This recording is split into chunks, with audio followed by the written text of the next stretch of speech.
illustrious person now, Stephan. I mean, it's official. Thank you. You're in. I've never been called illustrious. Well, maybe only for today, but the rest is up to you, right? But you have to feel good about this. Yeah, it is. It is a huge honor, and like I said, since the moment it came out, I didn't see it till '94, but it's like this is the coolest thing ever.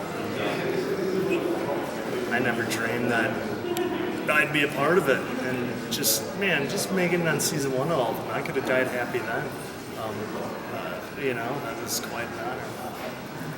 UFC for this reality show, this is crazy.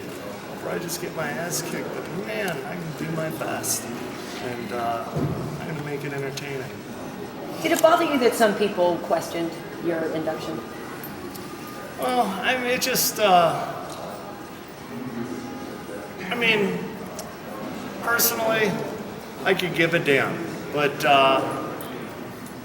there's just loads of negativity come with it. It's something you just don't want to look at, you know? You just kind of get sick of that, and you get sick of, looking on Twitter because you see tons of insults pouring in. But, so, no, I'm just gonna, try to keep it positive and, think about, the UFC, the organization, and, the fact that Dana, Lorenzo, Frank decided to put me in, and, the least I could do is try to represent them well and be loyal and yeah, man, anything I could do to help this organization, I'd do it, just like, calling on, when they called me from retirement to fight Anderson, that was such an honor, that they chose me to do that, and so thankful for that, So last night you said you found that quote,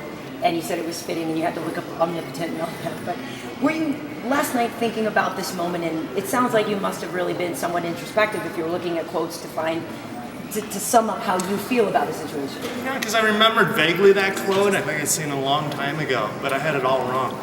And then when I read it, I was like, oh, that's even a lot better than I thought it was.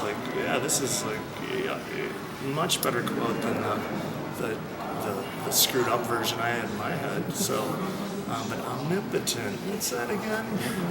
Oh.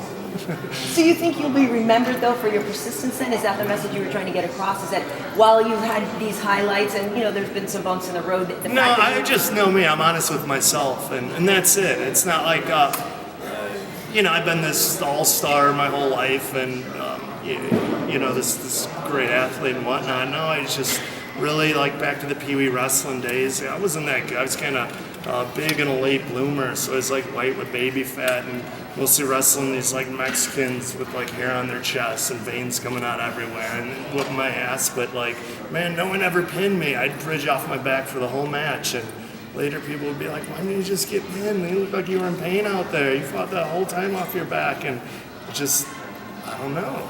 It's just kind of, I don't have any quit in me. And yeah, I remember what was it it's probably 14, 15, the Taekwondo. No, I think it was 15, Taekwondo national tournament, or no, state tournament, Indiana. And the guy who went on to win nationals, I fought him, and man, he crushed me with a spinning back kick. And just like with Anderson, I curled up fetal, just trying to breathe so hard, and I could have just let him stop that fight, but I made a point to get back up and finish that fight.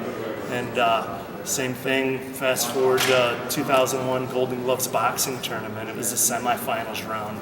And this guy, man, he hit me with the nastiest overhand right and just creamed me. And that's why I was like, whoa, I was on the ground thinking, whoa, this is what it means to get your bell rung. Because I actually felt like I was on the inside of a bell, and the big giant bell just got dunged. And that's how it felt. It was boing, trying to get my wits about me, but 7, 8, back on one knee, back up. And I'm ready to fight. And I went back out and I kicked his ass. And the next week was the finals. I ended up winning the finals there. But same thing there. I mean, I had the choice there.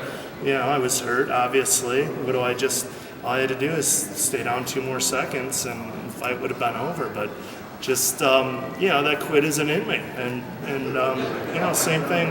All my MMA fights,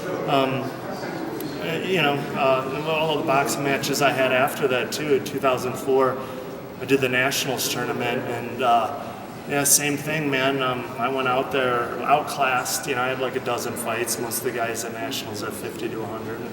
And like the first fight, I drew the New York champ, and he was ranked like 5th. And man, he beat my ass the first round. And I thought about that too. I thought about quitting, and then I felt his midway through the second round, it became easier to eat his punches. They didn't hurt as bad, and that just motivated me. And of course, I ended up taking him to the well and knocking him out in the third. And fought the very next day at the exact same type of fight.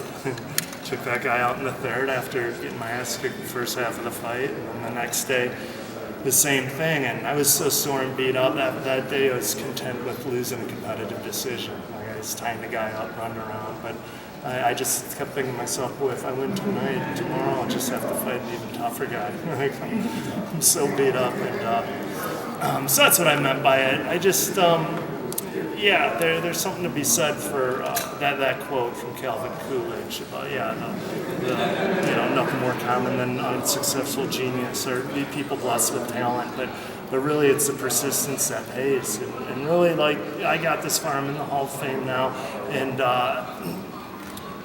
I had that fight with Forrest that drew in millions of people to watch it and become lifetime fans. And it wasn't that. It wasn't they were in awe of my athleticism. They were inspired by the persistence that we both showed. Why do you think that fight still resonates so much, Stephan, with the fans? I think part of it was it had a really feel-good ending.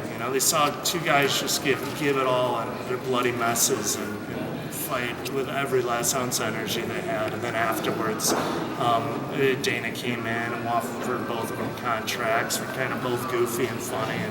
And you're sitting at home and you can't help but just smile and feel good afterwards. And I mean, I think that feel-good moment, just as much as the fight itself, is what won people over as fans. Is it the ultimate sign of respect that you named your son Griffin? Is that correct? Yeah, Stephan Bonnar. Is it after Forrest? So no, not after Forrest. It's like the BCAD line of MMA. Everyone was like, "Oh wait, was that before the Stephan Bonnar or after the Griffin?" It's kind of like a timeline. It's a part of history. I'm being inducted to the Hall of Fame because of that fight, and that's why it is. Plus, I'm Irish. It's a cute Irish name. I love Family Guy. But Stephan Bonnar's got a good ring to it. It's unique. But yeah, it's not like, oh, it's after Forrest because I love Forrest now. It was after that moment in history.